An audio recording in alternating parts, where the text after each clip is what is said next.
So Okay. yeah, the thing is, all those tools are great. The thing is, none of them are really made for healing trauma. They're really, those tools are meant for expanding consciousness. Meditation, plant ceremonies, energy work, all of these practices are meant for expanding and deepening our consciousness, our connection to self, our connection to the universe. And they're not so good on their own for working at the nervous system level, because what isn't taught in any of these practices is, one, it's not just about connection to the inner world. It's about connection to the inner world in the context of the environment. That's one of the huge pieces that is missing from all of these practices. You know, pretty much all of these practices, you'll have your eyes closed, right? You'll be very inner, you're tracking, you're doing stuff on the inside. But trauma doesn't just happen on the inside. Trauma happens in connection to the environment. So Hmm. if you can bring this, you can have this very deep practice, but if you're not connected to the environment, it's like you're in a vacuum. Right? So that's one of the biggest pieces, that when it comes to working at the nervous system level, you have to, it's about the body, mind, environment connection. All of those things working together in our awareness. Another thing So that they don't, go ahead. I was going to say this has been something that's coming up for me lately, as you know, in my own practice with this. But it's this. Irene talks about it all the time. Probably has forever, but it only really like, oh, okay, that makes sense now. This idea of feeling what's going on the inside while seeing what's going on in the environment, while hearing it, sort of having this external, internal thing at the same time. This is what you're talking about, right? Instead of just being That's right. purely internal or purely external, it's learning to connect and integrate them together. That's exactly it, man. It's having that internal awareness at the same time that you feel your butt being supported by the chair, or you feel the ground under your feet, and you see, you know, the environment around you as you're feeling internally. Still here, just shutting that window. There's a bit of wind coming in. Right on. Um, So yeah, that's a huge piece that is missing from most of these practices that people are exploring. It's not just about going in; it's about being aware of what's happening inside in the overall context of what's happening around you. right, So another right. It really seems important. like Mm, sorry, sorry to cut you off again. I mean, it seems like when I practice with this stuff, it's like the energy integrates or locks in more in a healthier way when it's balanced with the external. If I shut my eyes, yeah, there's this tendency to. It's like I'm zipping off. I'm sort of there, but I'm not fully there. It's very easy to disconnect without even realizing that I'm disconnecting. With my eyes open, it's I don't know. It's like I can't do that. I'm somehow connected or anchored or locked into the body, that's right. much more That's a solidly. really, yeah, I'm really glad you brought that up actually, because what happens is, and this is a bit of a rabbit hole, but to understand why just going internal doesn't touch trauma a lot of the time, we have to understand the nature of the most of people's trauma in the Western industrialized world is early developmental trauma. I mean, there's plenty of other horrible things that happen later on to many people. But for most of us, the majority, it's like your childhood was kind of okay as far as you knew. You know, there may not have been outright abuse or neglect. Like for me, I was from suburbia. Like I had everything I materially needed.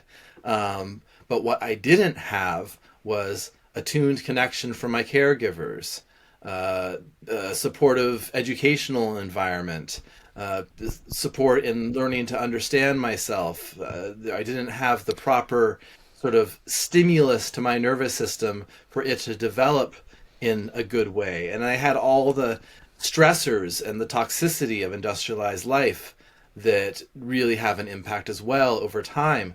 And what happens when you have these more subtle traumas, they're things that aren't commonly recognized as trauma, but which are. What happens with the nervous system at the early developmental stage is we'll often learn to recruit freeze as a go-to.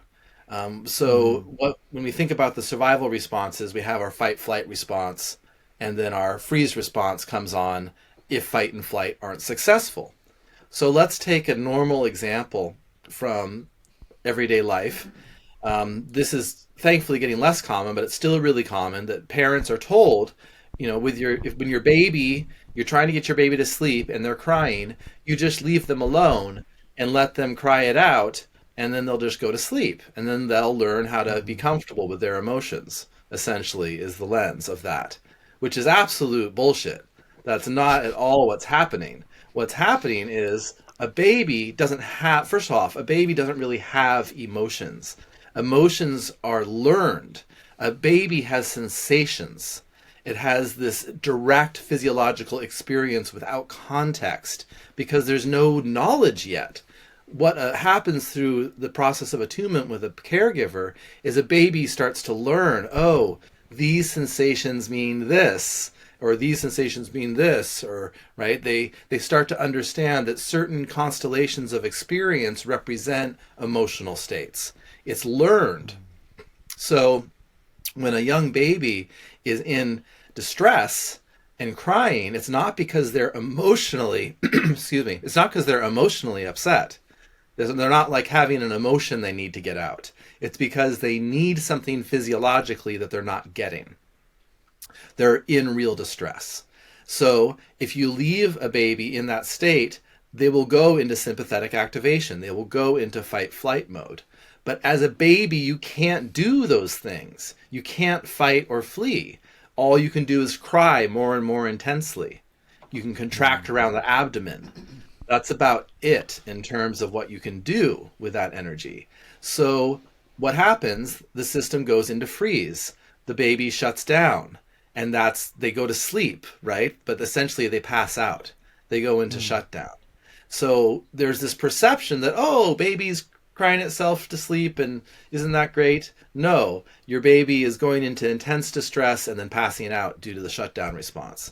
So when that happens over and over and over and over, the system eventually says, screw this fight flight thing. This is way too much energy. I'm just going to go directly to freeze because I'm not getting what I need. I'm not going to waste the energy of going into all this distress. And then you have that good, quiet baby who doesn't cry, but they're in shutdown.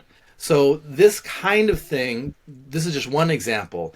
This can happen from early surgical experiences. It can happen from traumatic births. It can happen from chronic stress in the environment if mom and dad are chronically stressed.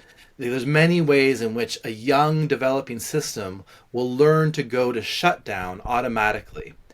And when that gets refined over time, it's called functional freeze.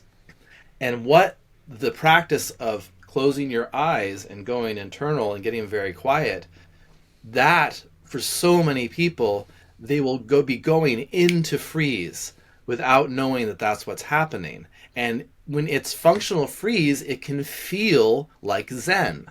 It can feel like I'm just so calm and I'm so at peace.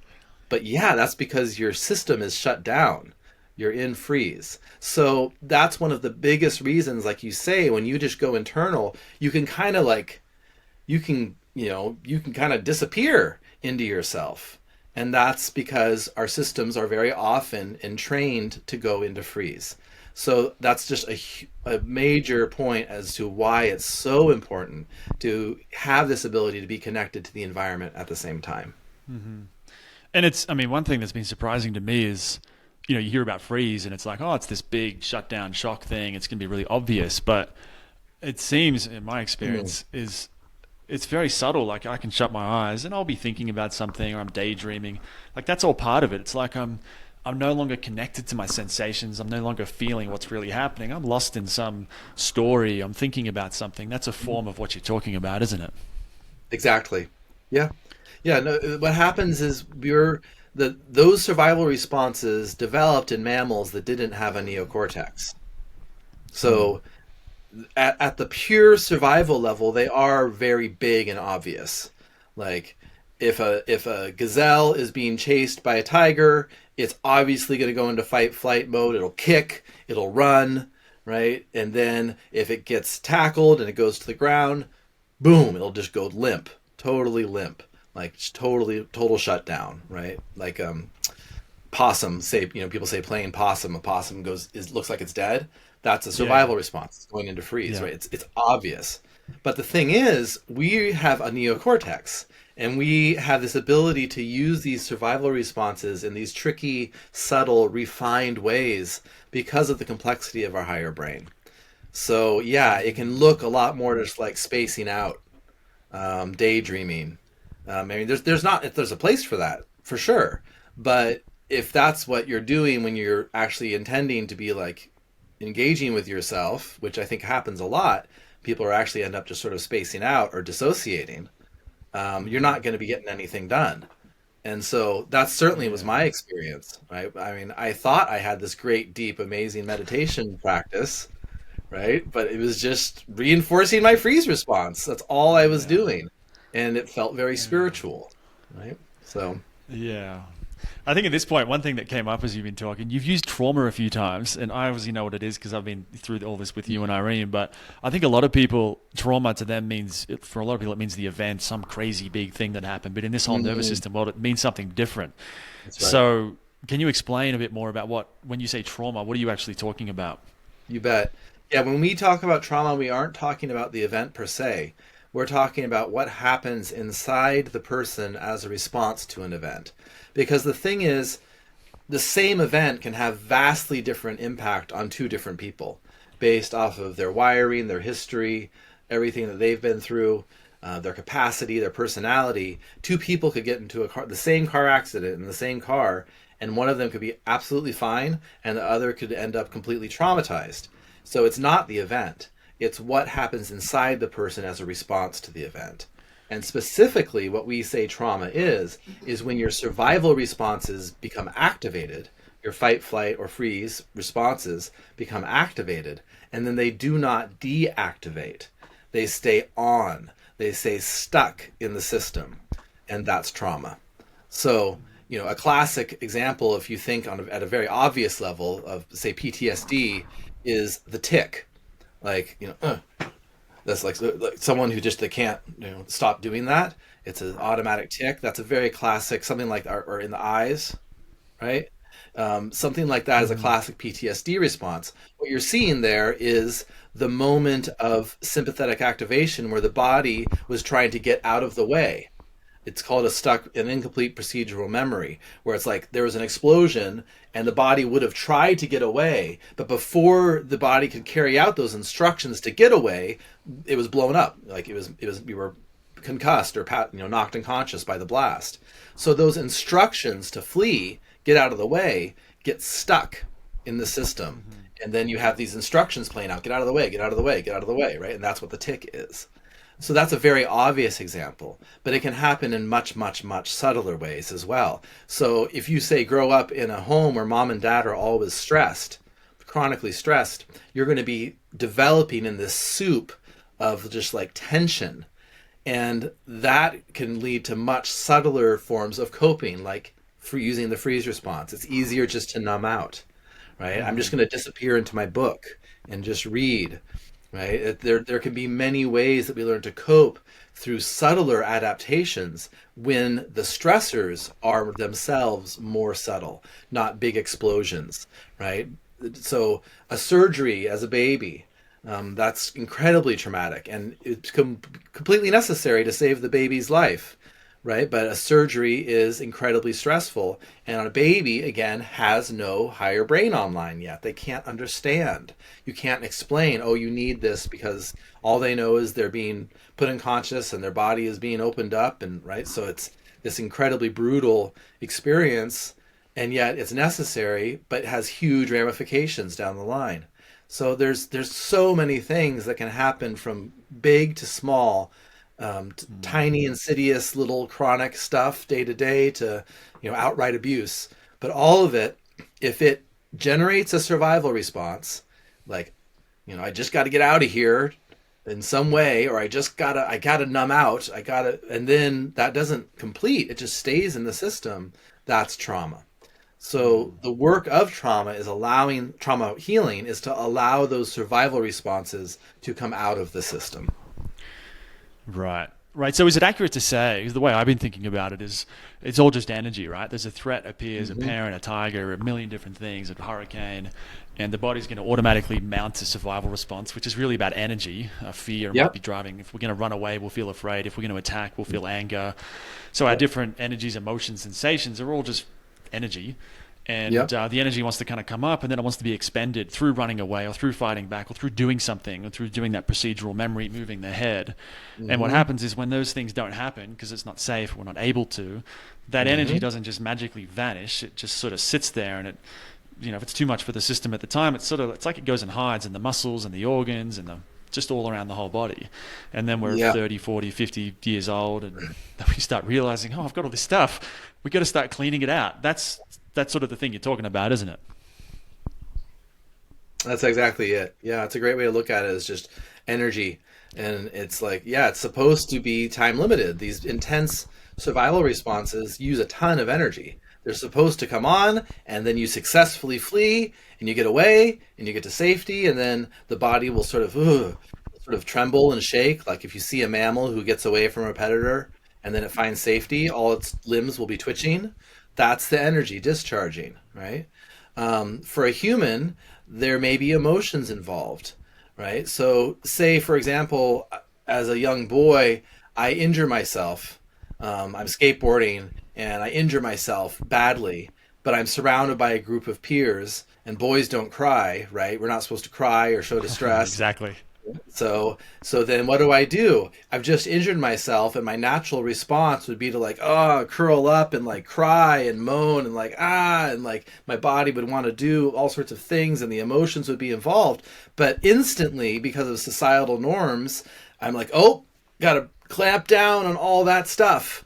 Gotta stop that energy from moving. Well, the only mechanism that will work to do that is the freeze response. That's the only way that we can really repress that much energy is by recruiting that freeze response.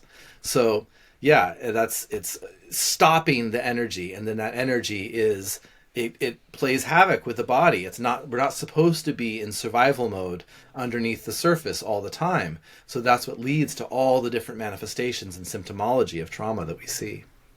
And so I find this perspective so useful because it changes all the things of like, everything I've felt like I've got all these different problems. I've got, a problem over here and a procrastination thing and a money thing and all these different supposedly issues, a digestive problem, skin things, whatever. And then this perspective goes, well, what if it's one problem? And the one problem is you Yeah. just got all this gunk, old energy.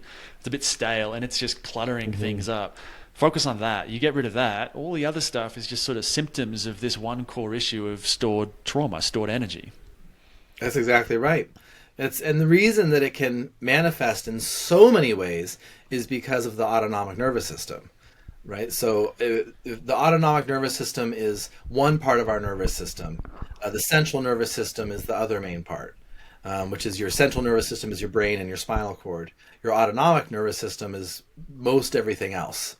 Right? So there's the parts that are responsible for movement, but then there's the autonomic responses. So talking about digestion, breath, heart rate variability, endocrine function, all digestion, all of the automatic processes of our body that happen without us thinking about them are governed by the autonomic system.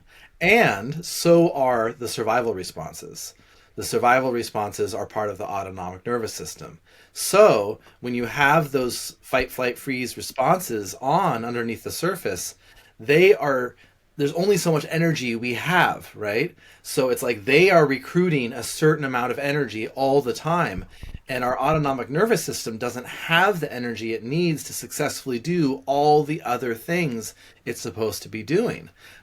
Barrier keeping in the gut, cell repair, detoxification processes, proper digestion, all of these things we don't have the energy for to do successfully if we're in survival mode. And those survival signals are also sending messages at cross purposes. So, for example, the fight flight response tells the system, empty your bowels right now, like so we can run, right? Right, and you go. It's an autonomic thing that happens when you go into fight flight, or can. Um, the freeze response says stop all digestion, stop all unnecessary processes, bring all the blood to the core, protect the organs. So if you have fight, flight, and freeze on, one message is going to your gut saying eliminate, eliminate. Another message is going to your gut saying stop, hold on to everything. And then you get things like irritable bowel and Crohn's and all these digestive issues, alternating between diarrhea and constipation, all because you have this cross messaging going on. Same thing can happen with heart rate variability. That's why you have things like POTS, where someone stands up and then they pass out because that little sympathetic spike trips the freeze response because these things are on already. So all of these various symptomologies that we can see, autonomic disorders, skin problems, fibromyalgia, as well as the emotional things, anxiety, depression. I mean, there's so many ramifications that at first may seem like different separate things, and Western medicine tries to address them that way. It's like playing whack-a-mole, It's like you hit the thing here and then it pops up over there because you're not addressing what's actually happening in the system at a root level, which is that unresolved trauma that's wreaking havoc on the autonomic processes.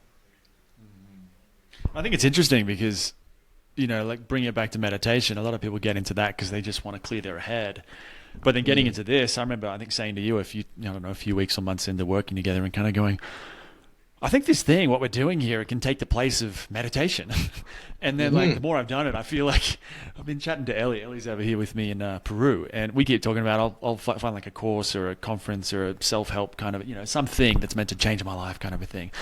And pretty much every time now, I'll be looking at it and be like, that sounds kind of good, but like it's not the somatics. And for me, it's plant medicine too. Both of those two things. So if it's not those two things together, I'm like, I've kind of feel like I've ticked all my boxes. I've got everything I need to deal with whatever's going on inside me. I don't need breath work and a million different different techniques.